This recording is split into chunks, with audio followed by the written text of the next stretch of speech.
भारत हालिया जंग में कामयाबी के बाद खित्ते में जो ताकत का तवाजुन है वो तब्दील हो गया, पाकिस्तान और चाइना के हक में आ गया है।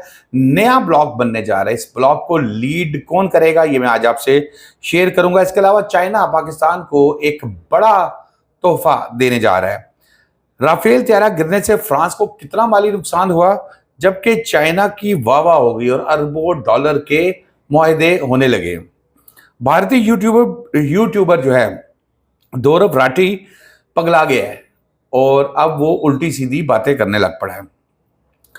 पाकिस्तान और भारत के डीजीएमओस के दरमियान में मुज़ाकरात हुए और अहम पेशरफ्त भी सामने आई है।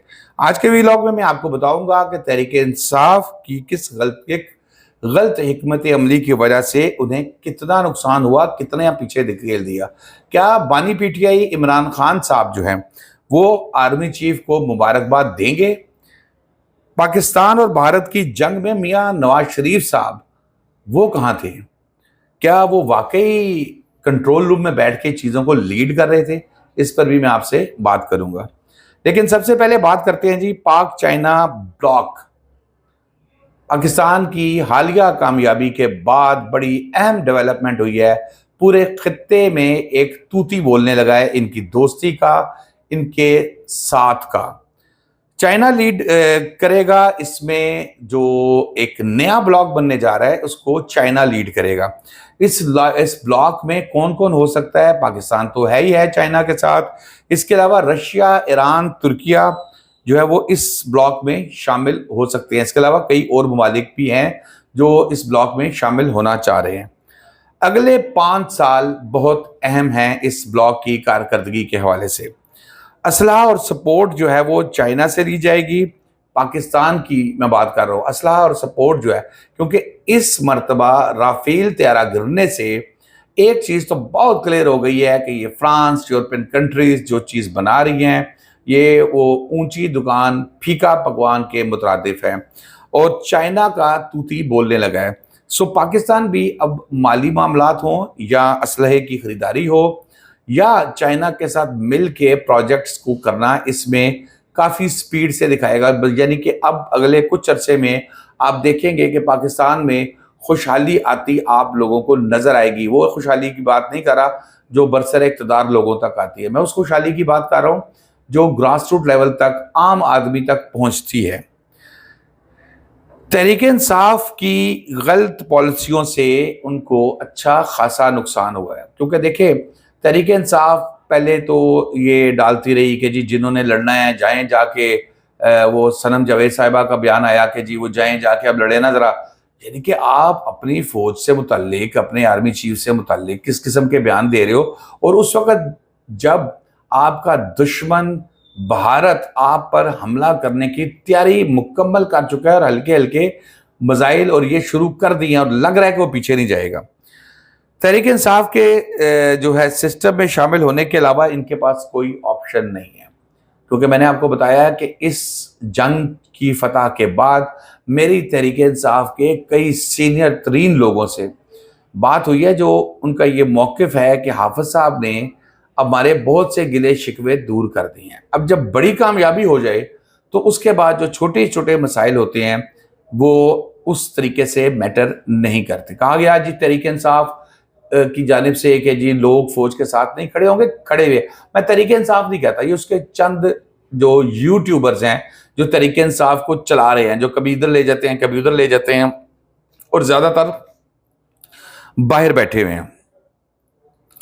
और जनरल आसिम मुनीर ने जिस तरह भारत की खटिया खड़ी की उसके बाद तो बड़े मामला सामने आ गए और भारत का घटिया चेहरा बेनकाब हो गया। अब यहाँ पर सवाल ये पैदा होता है कि क्या बानी पीटीआई इमरान खान साहब, जनरल आसिम मुनीर जो कि सपा सालार हैं और लीड किया उन्होंने इस जंग को, उनको मुबारकबाद देंगे या उनको देनी चाहिए? तो बिल्कुल देनी चाहिए। आपसी इख्तलाफ, किसी की पसंद नापसंद एक जगह पर, किसी के गिले शिकवे अपनी जगह पर, लेकिन ये फतह है पाकिस्तान की फतह। ये किसी एक जर्नल की फतह नहीं है, किसी एक स्क्वाड्रन लीडर की या एयर चीफ की फतह नहीं है, या किसी नेवल चीफ की फतह नहीं है, ये वजीर आजम की फतह नहीं है, ये पूरी पाकिस्तान की फतह है, पूरे पाकिस्तान की अवाम की फतह है। क्योंकि आप लोगों ने भी इसको बड़े करीब से देखा, हम लोग भी, मैं भी कभी कसूर बॉर्डर पे जा रहे हैं, कभी वाघा बॉर्डर पे जा रहे हैं, कभी यहाँ पर वॉल्टन जा रहे हैं, जाके करीब से चीज़ों को देखा, लोगों के जज्बे को देखा। तो एक चीज़ बड़ी क्लियर थी कि तमाम मसले मसाइल जो सिर्फ तहरीक इंसाफ के लोगों तक याद थे, अवाम इन मसले मसाइल को भूल गए थे, और वो एक ही चीज़ में थी कि अल्लाह ताला पाक फौज को कामयाब करे, और पाक फौज के साथ मुसलसल जो है वो आप कंधे से कंधा मिला के खड़े थे, और कई तो कंधा से आगे जाने के लिए भी तैयार थे। तो यहाँ पर ये जो है एक अहम डेवलपमेंट हुई है जिसका नुकसान पीटीआई को है। और अगर पीटीआई अपनी बहादुरी या अपनी बेहतरी चाहती है तो मेरे ख्याल में फौरी तौर पर इमरान खान से के वो ट्विटर अकाउंट जो इस्तेमाल किए जाते हैं बैरून मुल्क से, उनकी तरफ से एक मुबारकबाद का पैगाम आना लाजमी बनता है। अब आ जाए जी आगे, पाकिस्तान और भारत ने भारत के राफेल त्यारे गिराए, सोशल मीडिया पर एक कोहराम मच गया। भारत को सुबकी का सामना करना पड़ा है। वो एक बड़ा इंटरेस्टिंग सा क्लिप मैं देख रहा था, वो मोदी का, पाकिस्तान ने भारत पे ही हमला कर दिया। तो भाई किस पे करते पाकिस्तान, भारत पे ना करता किस पे करता? मतलब हम पे मिसाइल भारत चला रहा है, हमारे मुरीद के शहर में, बावलपुर में, मुख्तलिफ जगहों पे, लाहौर में, यहाँ पर वो अटैक कर रहे हैं, उनके ड्रोन्स आ रहे हैं। तो हम क्या करते, बैठे रहते हैं कि नहीं मोदी सरकार जो मर्जी करे हमारे भाई, शुक्र करो कभी बच गए हो तुम, टाइम पे अमेरिका पहुंच गए, वरना तुम्हारी ज्यादा तबीयत साफ हो जाती। अब यहाँ पर एक और मामला था जी, जो मैंने कहा था, भारतीय एक यूट्यूबर है गौरव राठी, बहुत पॉपुलर है जी, ऐसे वीडियो डालता है और मिलियंस के अंदर चली जाती है, और मोदी का बेड़ा गर्क किया था इसने, जो इंडिया के इलेक्शन थे काफी ज्यादा उसको नुकसान पहुंचाया था, क्योंकि ये भी तकरीबन एंटी मोदी चल रहा होता है। लेकिन बहरहाल यूट्यूबर है, और यहाँ पर उन्होंने एक, मैं देख रहा था कल परसों, उन्होंने एक वीलॉग किया था जिसमें उन्होंने इस जंग का टोटल जिम्मेदार पाकिस्तान को करार दे दिया, और बातें उनकी अक्सर वही थी लाहौर में बंदरगाह जैसी। और उन्होंने कहा कि यहाँ पर मतलब एक इम्पॉर्टेंट चीज जो थी वो, मतलब उन्होंने एक जो वीडियोस में, क्योंकि इससे पहले तो जंग के हवाले से वो खामोश थे, हाँ वैसे मोदी की क्लास करते रहते थे, और उन्होंने कहा जी पाकिस्तान सीज फायर की खिलाफ वर्जी कर सकता है, पाकिस्तान पे एतबार नहीं किया जाता। पूरी दुनिया जानती है कि भारत इस वक्त नाकाब, जब तक मोदी सरकार वहां बैठी है, भारत नाकाबिले यकीन किस्म का दुश्मन है, जो किसी पर किसी भी वक्त कुछ भी कर सकता है अपने नफा नुकसान। लेकिन अल्लाह का शुक्र है जितनी टिंड उसकी कर दी है ना, अभी जल्दी तो वो इस तरफ नहीं आता। अच्छा जी, यहाँ पर एक और चीज़, इंडियन मीडिया जो बोल रहा है वो राठी साहब भी उसी पर ही बोलते रहे। आगे आ जाए जी, डीजीएमओज की राब्ता हो गया है, पाकिस्तान और भारत का तीसरी मरतबा आज राब्ता हुआ है, और तय पाया है कि सीज फायर बरकरार रहेगा, और दोनों ममालिक तनाव कम करने में जो है वो अहम किरदार अदा करेंगे, मुज़ाकरात का सिलसिला जारी रहेगा। फिर आ जाए जी सवाल, चाइना ने क्या तोहफा दिया, ये मैं आपको एंड पे बताऊंगा। बड़े मियाँ साहब, मियाँ नवाज शरीफ साहब जी, मैं खुद भी बड़ा परेशान था, मैं भी सोचता रहा कि मियाँ साहब कितने गए, कोई बयान ही आ जाए। लेकिन इस पे ख्वाजा आसिफ साहब को मैं एक जगह सुन रहा था, तो उन्होंने जो बयान दिया उससे मैं तो मुतमईन नहीं हुआ। अब पाकिस्तान के अवाम जो हमले की जद में थे, हमले की जद में तो बड़े मियाँ साहब भी थे, वो नाराज हैं, क्योंकि बड़े मियाँ साहब से लोग मोहब्बत करते हैं, मुस्लिम लीग नून के नून है वो, और लोग जो वोटर है वो मुस्लिम लीग नून का वोटर उन्हीं पे है।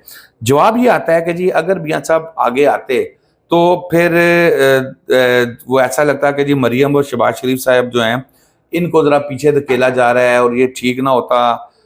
मियाँ साहब उन्होंने कहा कि एक्टिव हुए थे वो पीछे, मतलब वो बाद में एक्टिव हुए थे, लेकिन पहले वो इसलिए एक्टिव नहीं, ये सब ऐसी कोई बात नहीं है जी। पाकिस्तान का मामला आ गया है तो भाई पाकिस्तान, नून लीग भी पाकिस्तान में ही है ना, अगर पाकिस्तान है तो सबकी सियासत है, चाहे वो बड़े मियाँ साहब है। अगर ऐसी सिचुएशन में क्या शहबाज शरीफ साहब अच्छा डिलीवर ना कर रहे हो तो वो उन्हें चलने देंगे? नहीं, वो फौरन टेक ओवर कर लेंगे।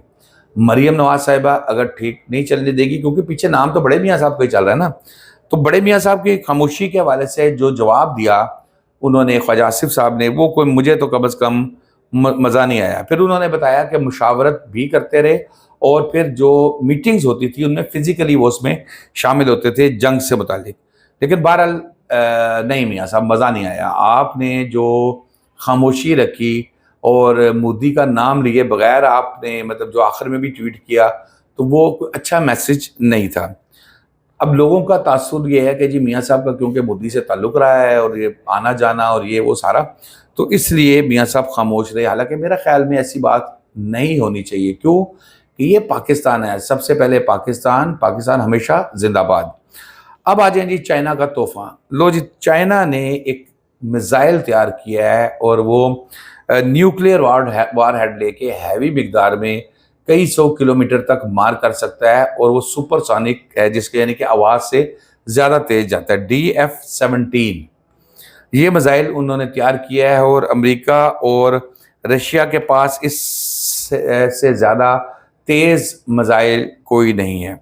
ये 12 से 15,000 किलोमीटर तक जा सकता है और चाइना ये पाकिस्तान को दे रहा है कारकर्दगी से खुश होने के बाद। शादाब, रियाज को इजाज़त दीजिए। अल्लाह हाफ़िज़।